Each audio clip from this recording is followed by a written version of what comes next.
दोस्तों, टाइटैनिक जहाज का मलबा देखने समुद्र में मीलों नीचे गए अरबपतियों के रोमांच सफर का दुखद अंत हुआ है। पनडुब्बी के लापता होने के बाद अब सभी यात्रियों को मृत घोषित कर दिया गया है। दरअसल अमेरिकी नौसेना ने रविवार को एक तेज धमाके की आवाज़ सुनी थी। उसी दिन टाइटन सबमर्सिबल भी लापता हुई थी।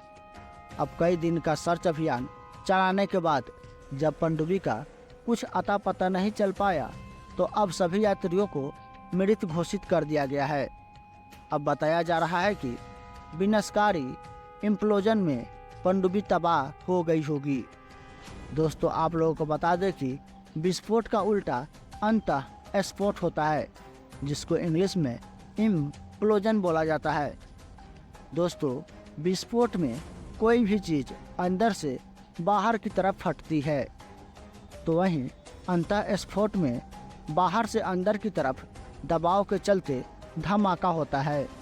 समुद्र के अंदर फॉरेंसिक जांच के विशेषज्ञ टॉम मैडॉक्स ने CNN से बातचीत में बताया कि पनडुब्बी में किसी ढांचागत खामी की वजह से पनडुब्बी उस पर पड़ने वाले बहुत ज़्यादा दबाव को झेल नहीं सकी होगी और धमाके में बिखर गई होगी। दोस्तों, विशेषज्ञों का कहना है कि समुद्र की गहराई में पानी का किसी भी चीज़ पर बहुत ही ज़्यादा प्रेशर होता है। यह 4-5 हज़ार पाउंड पर स्क्वायर इंच तक हो सकता है, जो धरती के मुकाबले 350 गुना ज़्यादा होता है। ऐसे में पनडुब्बी में कोई छोटी सी खामी भी भारी पड़ सकती है। दोस्तों, आप लोगों को बता दें कि अगर हम धरती पर खड़ा होते हैं तो हमारे सर पे 1000 kg हवा का प्रेशर एनी टाइम होता है, लेकिन जब हम पानी में जाते हैं तो यह प्रेशर बहुत ही ज़्यादा हो जाता है। दोस्तों, पनडुब्बी में छोटा सा लीक भी इम्प्लोजन का कारण बन सकता है। दोस्तों, गौर करने वाली बात यहाँ यह है कि यह विस्फोट मिलीसेकेंड के अंदर में भी हो गई होगी, यानी कि पलक झपकने से भी कम समय में ज़बरदस्त विस्फोट इस पनडुब्बी के अंदर हुई होगी और यात्रियों को सोचने समझने का भी समय नहीं मिला होगा। दोस्त, विस्फोट की तीव्रता को देखते हुए यह माना जा रहा है कि 5 यात्रियों के शव को मिलना नामुमकिन है।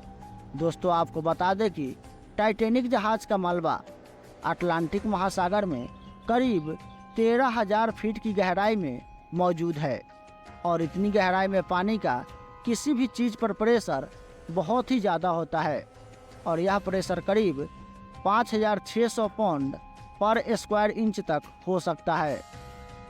पनडुब्बी में किस जगह विस्फोट हुआ होगा, इसका पता अभी तक नहीं चल पाया है। दोस्तों, US कोस्ट गार्ड ने गुरुवार को यह कहा कि वह आगे भी रिसर्च अभियान अभी जारी रखेंगे, लेकिन मलबा मिलने की कोई संभावना नहीं है। इसकी विस्फोट की स्पीड काफ़ी अधिक होती है। दोस्तों, पूरा हादसा कैसे हुआ, इसकी टाइमलाइन का पता लगाने में अभी समय लगेगा। दोस्तों, आप लोगों को बता दें कि सबमर्सिबल हादसे में मारे गए 5 यात्रियों में पहला था पाकिस्तानी मूल के ब्रिटिश अरबपति शहजादा दाऊद, दूसरा शहजादा दाऊद के बेटे सुलेमान दाऊद, तीसरे यात्री थे ब्रिटिश अरबपति हामिश हार्डिंग और चौथे यात्री थे फ्रांस के एक्सप्लोरर पॉल हेनरी। और पनडुब्बी का संचालन करने वाली कंपनी ओशन गेट के CEO स्कॉटन रस 5वें यात्री के रूप में शामिल थे। दोस्तों, ये लोग कनाडा के न्यूफाउंडलैंड से 16 जून को अपने सफ़र की शुरुआत की थी। ये सभी लोग एक जहाज़ से पहले अटलांटिक महासागर में उस जगह पर पहुँचे जिसके नीचे टाइटैनिक जहाज़ का मलबा मौजूद है। इसके बाद 18 जून को ये सभी यात्री सबमर्सिबल से पानी के अंदर उतरे। सुबह 9 बजे ये लोग समुद्र की गहराई में उतर गए और करीब 11:47 पर ही पनडुब्बी का कनेक्शन टूट गया। 5 यात्रियों को शाम के 6:10 पर सतह पर वापस लौटना था, लेकिन नहीं लौटने की वजह से 6:35 पर बचाव कार्य शुरू कर दिया गया। पनडुब्बी में 96 घंटे की ही ऑक्सीजन मौजूद थी। गुरुवार को अथॉरिटीज ने सभी यात्रियों को मृत घोषित कर दिया और पनडुब्बी में अंतः स्फोट होने का खुलासा किया है।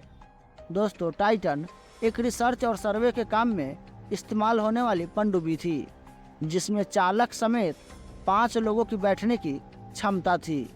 इसके अलावा लोगों को समुद्र की गहराई तक पर्यटन कराने के लिए भी इस पनडुब्बी का इस्तेमाल किया जाता था।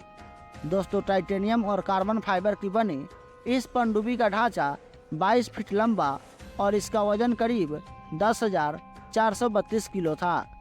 दोस्तों, यह पनडुब्बी 4,000 मीटर की गहराई तक जाने में सक्षम थी। इसी बीच इस पनडुब्बी का प्रबंधन करने वाली कंपनी ओशन गेट का कहना है कि इस पनडुब्बी का व्यू पोर्ट इतनी गहराई तक जाने वाली पनडुब्बियों में सबसे बड़ा था।